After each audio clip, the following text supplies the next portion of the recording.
दिल्ली में हुए इस अपराध और भ्रष्टाचार के कांड पर जो अरविंद केजरीवाल के द्वारा किया गया है, भारतीय राजनीति के इतिहास में मैं एक बहुत महत्वपूर्ण बात की तरफ सबको ले जाना चाहता हूं कि भारतीय राजनीति के इतिहास में ऐसी कोई राजनीतिक पार्टी जो अपने अस्तित्व में आने के सबसे कम समय में लूट और भ्रष्टाचार का कीर्तिमान स्थापित कर दिया हो, तो उसमें एकमात्र राजनीतिक पार्टी बन गई है आम आदमी पार्टी, अरविंद केजरीवाल की पार्टी। यह कहते हुए मुझे जरा भी संकोच नहीं है कि आम आदमी के नाम से पार्टी बनाया और आम आदमी के खजाने को ही लूटने का काम किया और लूटते लूटते यहां तक पहुंच गए। ऐसा कभी नहीं हुआ है। आम आदमी के खजाने को लूटने के लिए आम आदमी का ही प्रयोग किया है। और हम पहले से कहते आ रहे हैं कि ये जितने भी घोटाले दिल्ली सरकार के हुए हैं, इसमें कोई जेल में हो या जेल में जाने वाला हो या जांच के घेरे में हो, ये सबका अगर कोई सही मायने में किसी के इशारे पे हो रहा है तो अरविंद केजरीवाल के इशारे पे हो रहा है। मुझे लगता है कि जहां तक दिल्ली के राजमहल के भ्रष्टाचार का मामला है, मैं नई दिल्ली के लगभग हर लोग इसमें यह मान रहे हैं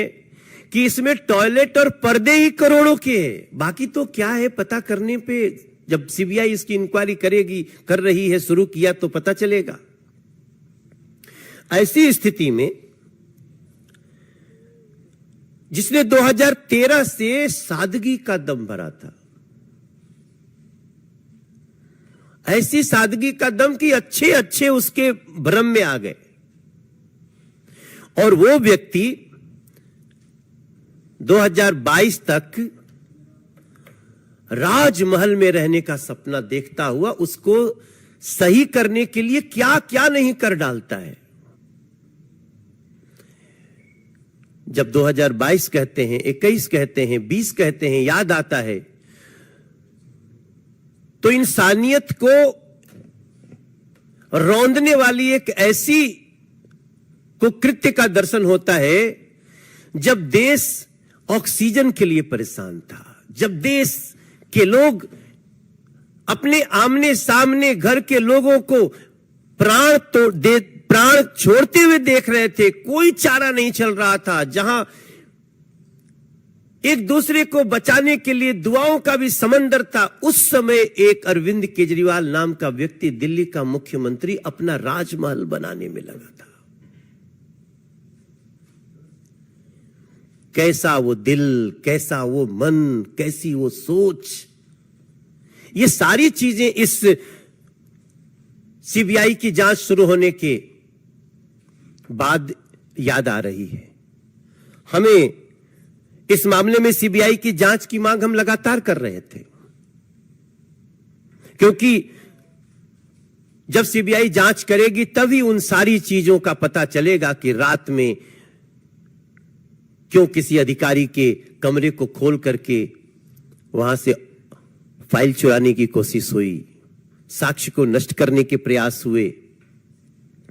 ऐसी स्थिति में हम उम्मीद करते हैं कि इस जांच से जनता के सामने राजमहल की सच्चाई आएगी। और राजमहल घोटाले की जांच इसलिए भी जरूरी है, वो सभी लोगों से मैं बताना चाहता हूं, क्योंकि सीएम बंगला निर्माण के लिए टेंडर जारी करने के नियमों का जो उल्लंघन किया गया वो किसके इशारे पे किया गया, ये जानना बहुत महत्वपूर्ण है। केजरीवाल ने टाइप 7 की पात्रता से कहीं बड़ा अधिक घर बनाने के लिए जो कार्य किया वो किसके इशारे पे, किसके सह पे किया गया, ये सीबीआई की जांच से पता चलेगा। जांच से यह भी पता चलेगा कि किसके निर्देश पर पीडब्ल्यूडी अधिकारियों ने ऐसे भवन निर्माण के लिए छोटे छोटे टेंडर जारी किए, किसके इशारे पे। यह भी पता चलेगा कि फर्निशिंग सामग्री के अलावे भवन निर्माण सामग्री के साथ साथ फर्श के पत्थर, लकड़ी के काम की दर और गुणवत्ता को किसने मंजूरी दी? ये सारी बातें पता चलेंगी। और सब कुछ देखते हुए मेरे जहन में जो बात आती है कि Arvind Kejriwal government is government of criminals, run by criminals in a manner of criminals। हम बहुत बार करप्शन की बात करते हैं, लेकिन आज हमें यह सब कुछ देख के लगता है कि ये गवर्नमेंट अपराधियों के द्वारा चलाई जा रही है और सीबीआई की जांच इसमें सही मायने में तह तक जाकर के ऐसे लोगों को सजा दिला पाएगी, ऐसा मेरा विश्वास है।